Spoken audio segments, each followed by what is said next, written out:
Nityanand sir, हाँ तारा सिंह, क्या codified लोग के ऊपर जाने का अधिकार किसी भी एडमिनिस्ट्रेटिव पोस्ट पर बैठे हुए आदमी को या क्वेजाई जुडिशियल बॉडी को या जुडिशियल बॉडी को है? एक सिंपल सा सवाल है। क्या मुझे इतने लोग प्लेटफॉर्म पर हैं, कोई आदमी एक ऐसा इंफॉर्मेशन कमिश्नर साहिबान का जजमेंट दिखा सकता है जिसमें उन्होंने ये लिखा हो कि आप अगर मेरे डिसीजन से व्यथित हैं तो इतने दिन में आप हाई कोर्ट में इस तहत सकते हैं पिटीशन में कहीं? ताराचंद जी, मैं ये कहूंगा कि आपकी जो आवाज है वो सदबोर्ड क्या है, नेटवर्क क्षेत्र में आ जाए थोड़ा सा, आपकी आवाज बहुत कट प्रोविजन ये है कि आरटीआई एक्ट में अगर आयोग का निर्णय अंतिम होगा, अगर आयोग के निर्णय को चैलेंज करते हैं तो वो फिर आप सुपरविजनरी पावर जो हाई कोर्ट और सुप्रीम कोर्ट के पास है उसके तहत हम जाते हैं। तो इसलिए सूचना आयोग ये नहीं लिखता कि हमारे निर्णय के विरुद्ध आप हाई कोर्ट चले जाइए, कोई एक रूटीन अपील का राइट नहीं है आपके पास। और हाई कोर्ट को जहां तक मेरा मानना है कि जब सूचना आयोग की अपील तभी उनको एक्सेप्ट करनी चाहिए जब कोई नेचुरल जस्टिस का वायलेशन हो, अपॉर्चुनिटी ऑफ हियरिंग ना दी गई हो, या कि कोई बड़ा mistake apparent on the face of record हो, तभी हाई कोर्ट को इंटरटेन करना चाहिए, या कि कोई क्वेश्चन ऑफ लॉ हो तभी हाई कोर्ट को इंटरटेन करना चाहिए। जिस तरह हाई कोर्ट आयोग के अपीलों को as a matter of appeal accept करता है वो वे सही नहीं है, मेरा जहां तक मानना है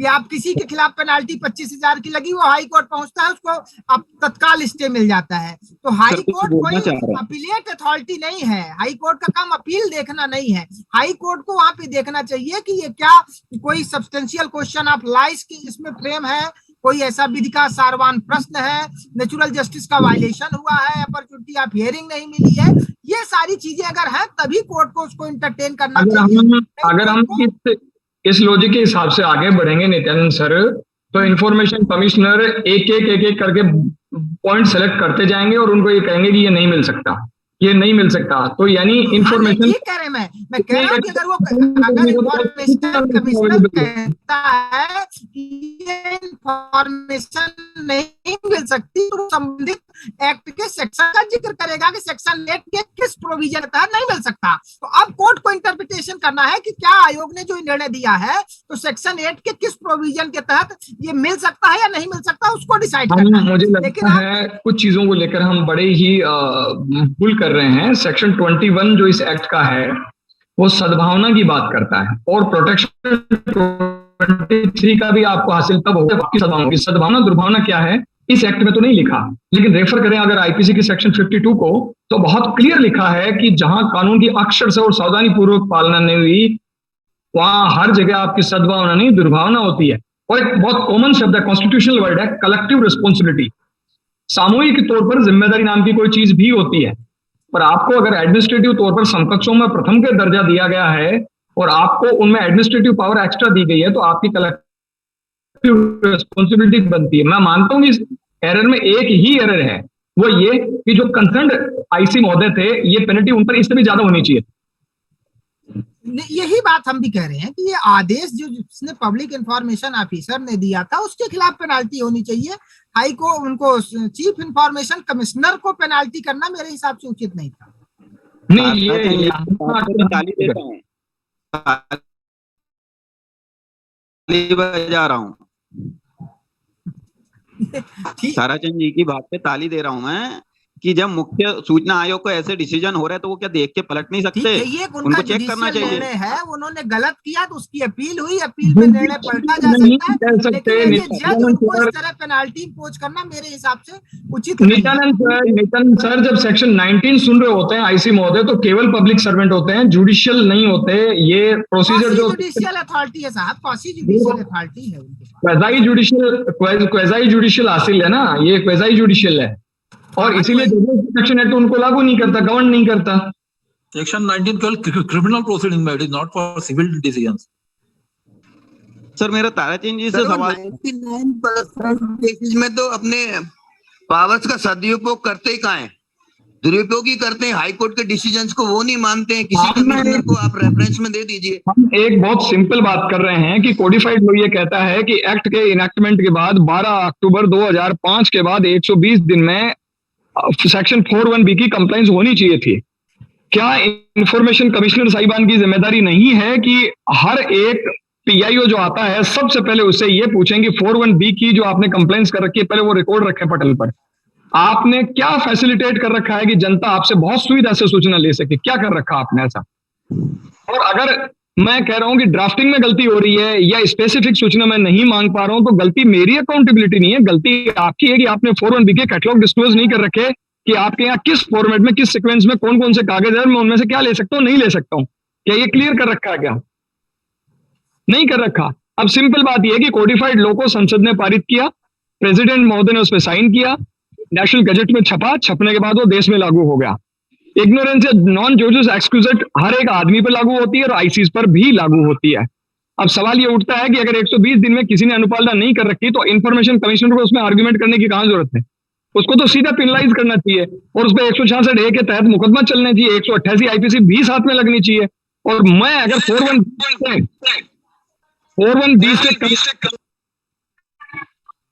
41B से रिलेटेड अगर मैं कोई पीस ऑफ इंफॉर्मेशन मांग रहा हूं और वो मुझे फैसिलिटेट नहीं की हुई है और मुझे पब्लिक डोमेन में अवेलेबल नहीं है, तो ऐसे हर एक केस में जो मेरा 10 रुपया खर्च हो रहा है 41B के किसी इंफॉर्मेशन को देखने के लिए, वो मुझे हर हाल में सदोष हानिकारित हो रही है।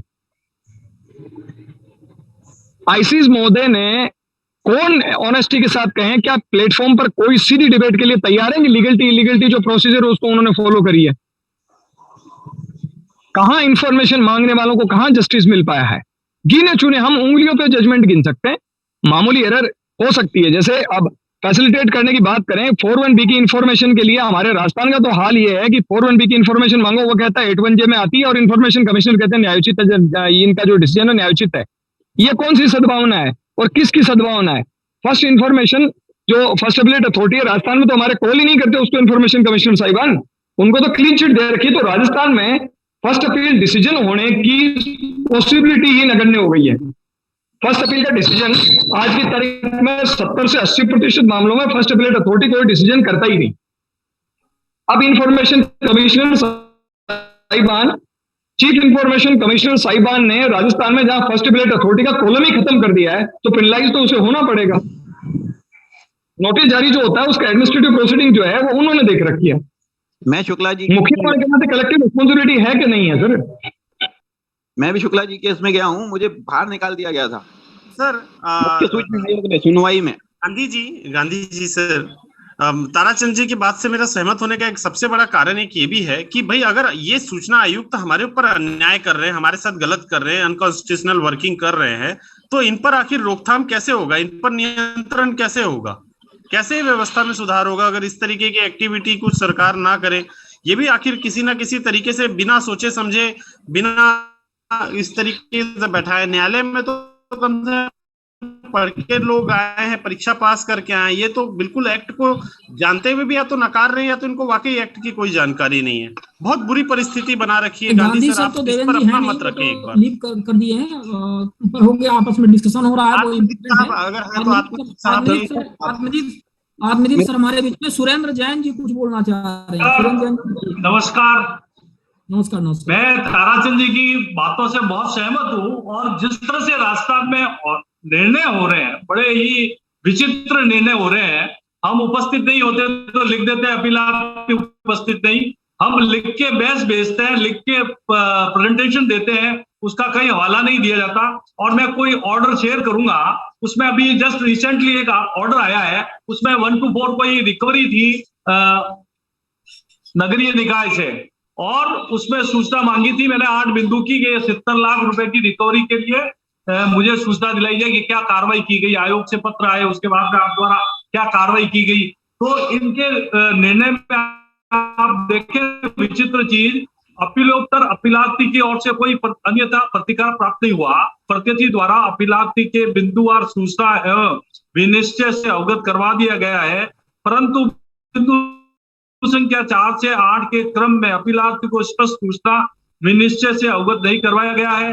अतः प्रत्यर्थी को निर्दिष्ट किया जाता है कि आदेश प्राप्ति के 21 दिवस में जरिए पंजीकृत डाक से अपीलार्थी को बिंदु संख्या 4 से 8 क्रम में निःशुल्क प्रमाणित सूचना अथवा स्पष्ट विनिश्चय अवगत करवाया जाना निश्चित करें। मतलब ये हुआ कि आज की तारीख में मेरे को विनिश्चय से अवगत करवा दिया गया, तभी मैं अपील में गया था।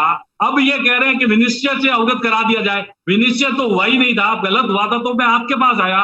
इस तरह के आदेश देके अनावश्यक रूप से या तो हाईकोर्ट में जाए, कुछ कर नहीं सकते, हाईकोर्ट में जाए तो लंबा होता है केस। ये एक बड़ी विचित्र घटनाएं हो रही है और मैं लंबे समय से इस आयोग के खिलाफ कार्रवाई करने की सोच रहा हूँ। वकीलों से राय ले रहा हूँ कि इसमें ये इस तरह से निर्णय प्रणोस नहीं किए जाते हैं और 1 से 10 बिंदु बनाए हुए हैं और कॉपी पेस्ट फैसले हो रहे हैं। मतलब ये कोई भी एक सामान्य आदमी भी देखेगा फैसले इनके, कोई भी कोर्ट के, तो 10 फैसले बेरे कोई ज्यादा बहस होती है तो उसका 4 पेज का फैसला आ जाता है, वरना 10 बिंदु का फिक्स है पहले। तो इसके लिए हमें क्या करना चाहिए? ताराचंद जी भी राजस्थान से बिलोंग करते हैं, उनको भी मालूम है कि उनकी क्या हालत है। ये जो वॉच सुरेंद्र जैन साहब, मैं जो वॉचिंग कुछ छोटे छोटे सवालात हमारे बीच में हैं। कुत्ते बन गए हैं, ये मतलब वॉचिंग डॉग पूरे काटने वाले कुत्ते बन गए, इनकी रोकथाम कैसे होगी? कौन बताएगा हमको? कैसे इनको हम नियंत्रित करेंगे? ठीक, एक चीज तो बहुत महत्वपूर्ण है। देखिए, जहां तक हाई कोर्ट जबलपुर के इस जजमेंट का सवाल है, तो मुझे एक बात तो बहुत मतलब मैं थोड़ा सा अंदर से कन्विंस हूँ कि जज साहब ने, जो युगल पीठ ने ये जजमेंट दिया है, ये आवेदक की पीड़ा इसमें कम है। इस जजमेंट में हमें लगता है कि कहीं ना कहीं इस जजमेंट में उनकी स्वयं की पीड़ा है। तो इसमें 2 चीजें हो सकती हैं, या कि वो स्वयं भी कभी प्रताड़ित रहे होंगे, आरटीआई लगाए होंगे और उनको आरटीआई का जवाब ना मिला होगा और आयोग से कभी प्रताड़ित रहे होंगे। हो सकता है जज बनने के पहले वकील भी रहता है व्यक्ति, या कोई काम करता रहता है, तो हाँ अभी थोड़ा सा ऐसा रहता है, या कुछ ना कुछ तो बात रही होगी। हमें तो ऐसा लग रहा है, क्योंकि मुझे नहीं लगता कि आरटीआई आवेदकों की पीड़ा कोई जज इतना ढंग से वो कर पाएगा, या भविष्य में और भी कर पाएंगे कोई जज। ये तो मुझे तो लगता है कोई उम्मीद नहीं है। नहीं रहे वहाँ पे आईसी, अनदर वो आईसी रहते तो उनको वहीं पे खड़ा करके बुलाकर वो हंटर चलाना चाहिए। शिवानंद साहब जी, कानून के कुछ छोटे छोटे सवाल हैं जो हर एक इंफॉर्मेशन कमीशन के सामने मौजूद होते हैं, और पूरे देश में जहां तक मेरा रिकॉर्ड आया है अब तक और मुझे जानकारी हुई है, वहां हर जगह इसकी हत्या होती है। बहुत सिंपल बात, आयोग में अपील आती है, सारे देश का पैटर्न एक है कि इंफॉर्मेशन कमिश्नर साहिबान उस पर एक सुनवाई नोटिस जारी करते हैं, समय देते हैं। राजस्थान में हमारे 21 दिन का समय है, 21 दिन में इसका बिंदुवार अपीलोत्तर प्रेषित करें और इसकी कॉपी प्रत्यर्थी को अपीलार्थी को रजिस्टर्ड डाक से भेजें। सवाल यह है कि नोटिस जिस दिन आपको मिल गया, रजिस्टर्ड डाक से जाता है राजस्थान में आजकल, तो जिस दिन आपको तामील हो गई, तामील होने के बाद आपके पास उसका पॉइंट वाइज जवाब देने के लिए कि साहब अपीलार्थी के नाम ये स्वीकार है, अपीलार्थी ने आवेदन इतनी तारीख को दिया था, स्वीकार है, शुल्क आईपीओ इतने इतने नंबर से दिया था, स्वीकार है, आपने जवाब नहीं दिया, स्वीकार है, क्यों नहीं दिया कारण लिखो। तो मैंने क्यों नहीं दिया, आप उसको जस्टिफाई करेंगे 19(5) में। क्या 21 दिन में इसकी अनुपालना हुई है? सवाल ये उठता है कि लिमिटेशन एक्ट की धारा 5 में बहुत वर्षों से हर आदमी को समझाता आ रहा हूं कि हर चीज की एक समय सीमा है। लिमिटेशन एक्ट की सेक्शन 5 एडमिनिस्ट्रेटिव प्रोसीडिंग पे, क्वासी जुडिशियल प्रोसीडिंग पे, जुडिशियल प्रोसीडिंग सब पे लागू होती है। 21 दिन के बाद अगर 22वें दिन भी जवाब लिखा जाता है तो वो इलीगल है, अनलेस आपने वो डिले जस्टिफाई ना किया कि सर मैं 21 दिन में इसका जवाब इसलिए नहीं भेज पाया कि सो एंड सो रीजन था। आयोग में 21 दिन का जवाब नहीं आता तो एक और नोटिस आता है राजस्थान में 20(1) का, उसमें 15 दिन का टाइम देते हैं, 14-15 दिन का, कि उसका आप कारण स्पष्टीकरण करें और अपीलोत्तर भी भेजें, और उसकी कॉपी यानी कारण जो आपने एक्सप्लेन किया वो भी भेजें, अपीलोत्तर भी भेजें। नहीं आता, फिर वो 1-1.5 साल 2 साल बाद आता है कि सर ये मेरा जवाब रहा। सवाल ये उठता है कि जब आपने टाइम के बाहर है तो लिमिटेशन एक्ट की सेक्शन 5 के जस्टिफाई किए बिना कोई भी आयोग उस डॉक्यूमेंट को पढ़ने की कानूनन हैसियत नहीं रखता और नहीं पढ़ी जा सकती। लेकिन ऐसा कौन सा इंफॉर्मेशन कमिश्नर